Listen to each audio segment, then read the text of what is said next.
अमृतवाणी है भावी योगी संत की 634 नंबर की। योगियों ने योग में देखा, योगियों ने योग में देखा, भोगियों ने भोग में, भोगियों ने भोग में, प्रेमी तो दिल ही में देखता रहा, प्रेमी तो दिल ही में देखता रहा, भोग योग में बदल गया। भोग योग में बदल गया। दूसरी अमृतवाणी है भावयोगी संत की 635 नंबर की। वाणी मधुर उसकी, वाणी मधुर उसकी, जो उसका हो गया। जो उसका हो गया। इसका मतलब हमारी वाणी मधुर नहीं है तो हम उसके वो नहीं हुए। इसका तो यही मतलब हुआ। नहीं नहीं,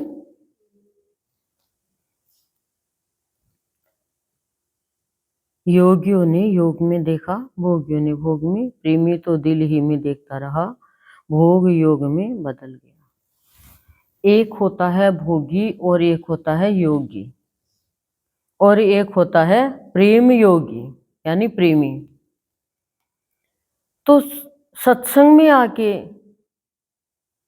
हमें सद्गुरुदेव अनुभूति भी कराते हैं कि जो भोगी है वो सत्संग में आता है और उसके घर में भोग साधना का, सुख सुविधा का सारा साधन उपलब्ध है, तो वो उसी में भगवान की कृपा समझता है कि कोई कमी नहीं है। नहीं तो क्या कहेगा, इतने दिन हो गए भक्ति करते हुए, सत्संग करते हुए, हमारे घर में तो कुछ ऐसा हुआ ही नहीं। वो बस उसी में देखता है। लेकिन योगी तुलसीदास जी ने कह दिया, सुत दारा लक्ष्मी पापीन केहू होय, हरि भजन हरि कथा तुलसी दुर्लभ दो। योगी है वो, इष्ट से योग हो गया जिसका, वो भोग में भगवान को नहीं देखता है कि नश्वर चीजों में भगवान को क्या देखना। नश्वर चीजें हैं वो तो हमें भी नश्वरता की ओर लेके जाएगी। नश्वरता से तो हम जुड़े हुए थे और जुड़े हुए हैं। ये शरीर भी हमारा नश्वर है, लेकिन भक्ति ऐसी करे जो गोपियों ने की, भगवान से प्रेम किया। सुदामा ने भगवान से प्रेम किया। सुदामा यदि भोग में देखता तो उसके तो 2-2 दिन तक खाना ही नहीं बनता। कितनी दरिद्र था, पर उसमें उसकी कृपा नहीं देखी कि भाई इसमें इसकी कृपा है या नहीं है। श्री कृष्णा श्री कृष्णा श्री कृष्णा श्री कृष्णा, बस भगवान के नाम से योग। क्योंकि योग हो जाता तो पता चल जाता है कि जो नश्वर में चला गया वो तो पशु योनि में जाएगा ही जाएगा, भोग में जाएगा। तो ये भोग योनि नहीं है, मनुष्य योनि है, ये कर्म योनि है। हमें जितने भी पुराने हमारे प्रारब्ध के कर्म उनको साफ करना है, और भोग में चले जाएंगे तो यहाँ तो बहुत अच्छे से रहेंगे, लेकिन फिर और जन्म धारण करना पड़ेगा। और जब भगवान से सच्चा प्रेम होता है, संत से सच्चा प्रेम होता है, तो भोग भी योग में बदल जाता है। वो भोग भी वो कहता भगवान तेरे लिए है सारी सुख सुविधा, वो भगवान के नाम ही कर देता अपना सब। खिलाना पिलाना सुलाना, सारी व्यवस्था करना, भगवान के एसी लगाना कमरे में, भगवान के लिए फूलों की सेज बिछाना, सब भगवान के लिए। और भगवान से सच्चा प्रेम है तभी ये बात हो सकती है, भोग योग में बदल सकता है, नहीं तो भोग रोग में बदल जाएगा। खाली भोग में ही देखेंगे तो खाने में, पीने में, पहनने में, ओढ़ने में, बैंक बैलेंस में, धन वैभव में, संपत्ति इकट्ठी करने में, परिवार में सब कोई खलल नहीं डाले, इसी में हम यदि देखेंगे भगवान को कि भाई हमारी क्या किस चीज की कमी है, हम चाहे तो पूरी दुनिया हमारी मुट्ठी में कर ले। गुरुदेव कहते हैं दुनिया को मुट्ठी में कोई भी कर लेगा, तुम अपने क्रोध को कर लो मुट्ठी में। छोटी छोटी बात पे वो तो हो नहीं पाएगा। छोटी छोटी बात पे हम दुखी हो जाते हैं, छोटी छोटी बात पे हम अभाव ले लेते हैं। हमारे भावियों की संत की अमृतवाणी क्या कहती है कि दुखी कौन होता है? जिसके अंदर अहंकार है, वो दुखी होता है। नहीं तो दुख एक ही है कि अभी तक मेरे ईश्वर के मुझे दर्शन क्यों नहीं हुए, वो क्यों नहीं मिला। भक्तों को देखो, कभी दुखी नहीं होता दुनिया की बातों से, और कभी वो कड़वी वाणी ही बोलते। भगवान कृष्ण ने जब बांसुरी बजाई तो गोपियां क्या कहती है कि कान्हा, हम खाना बनाते हैं तो ये लकड़ियां है, ये भी तेरी बांसुरी की धुन से इनमें रस टपकने लग जाता है, बुझ जाती है अग्नि, और हम अपनी शुद्ध बुद्ध भूल जाते हैं। तो कान्हा, जब हम खाना बनाए उस समय तो ये बांसुरी ना बजाया कर। उसी तरह से हमारे भावियों की संत की अमृत वाणियां है।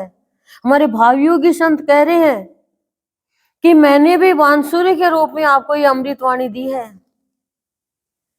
और जिसके अंदर गोपियों का भाव है, राधा का भाव है, वो भावियों की संत की अमृत वाणी से वाणी का मीठा हो जाएगा। उसके अंदर भक्ति के पथ पर चलते हुए मिठास ही मिठास भर जाएगा। फिर जैसे एक पेड़ पे कोई पत्थर मारता है तो वो फल देता है, वो गाली नहीं देता, वो लड़ाई झगड़ा नहीं करता। उसी तरह से हम भी यही कहेंगे, हम संत के बच्चे हैं, हम संत के हो गए और संत हमारा हो गया तो हमारे अंदर भी वो मिठास आने लगी है, जैसे एक फल में मिठास होती है। हमारे अंदर भी वो भाव भक्ति का रस आने लगा है, क्योंकि हम संत के हो गए। फिर हमारी वाणी भी इतनी मीठी, इतनी सुरीली, इतनी बांसुरी जैसी हो जाएगी। इसका क्या प्रमाण है? इसका प्रमाण ये होगा कि हम संत के बन गए। फिर उसकी कटुता की वाणी नहीं होगी, क्रोध की वाणी नहीं होगी, वाणी में माधुर्य का भाव आ जाएगा। इसकी पहचान है कि संत के बच्चे हैं। संत पेड़ हैं तो हम फल हैं, और फल में तो मिठास होती है। जब उसका हो जाएगा तो आपके अंदर यदि मिठास आई है, किसी को माफ करना आया है, आपके अंदर में भाव आया कि होली सो होली प्रभु, अब मैं तो तेरी होली, मैं दुनिया की नहीं होली, जो हो गया सो हो गया, आप सबको माफ, दिल साफ, रास्ता साफ, मैदान साफ, बदला लेते लेते लेते लेते होलिका नहीं बन जाए। भाई की बातों में आ गई, भाई हो और चाहे साई हो, सही बात मानो।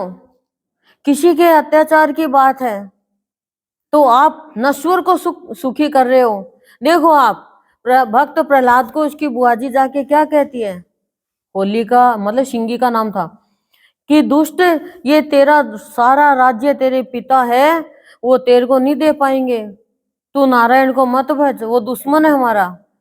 तो प्रहलाद छोटा सा कहा, मुझे राज्य चाहिए नहीं, चाहे मेरे बड़े भाई को आह्लाद को दे दो। भोग में नहीं गए, फिर भी कितना साल राज्य किया, शादी भी हुई, पुत्र भी हुआ। बलि है वो प्रहलाद का ही तो पोता है।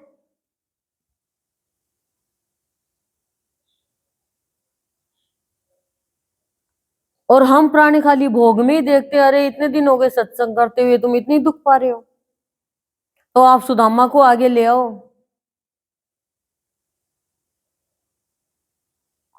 सीता जी को लाओ।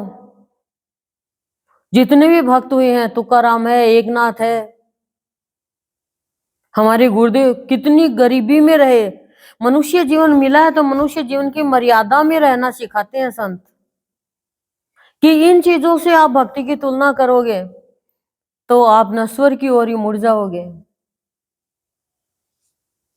भड़काने वाले हमें बहुत मिलेंगे, चमकाने वाला तो कोई एक ही मिलेगा।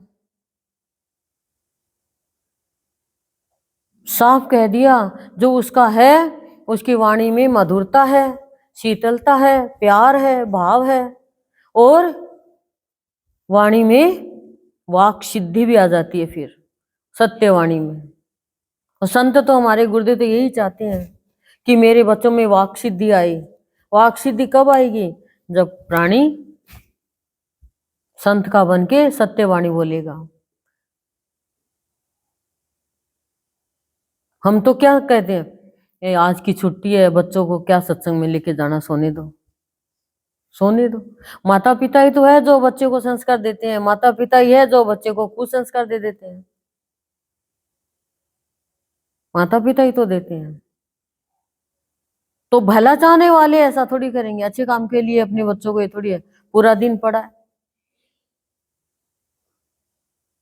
पूरी जिंदगी पढ़ी है ना, सत्संग कर लेंगे अभी तो पूरी जिंदगी। और सो ओ, आपको तो पता भविष्य का, फिर बताओ हमारी कितनी जिंदगी है, एक सेकंड का तो पता ही नहीं है।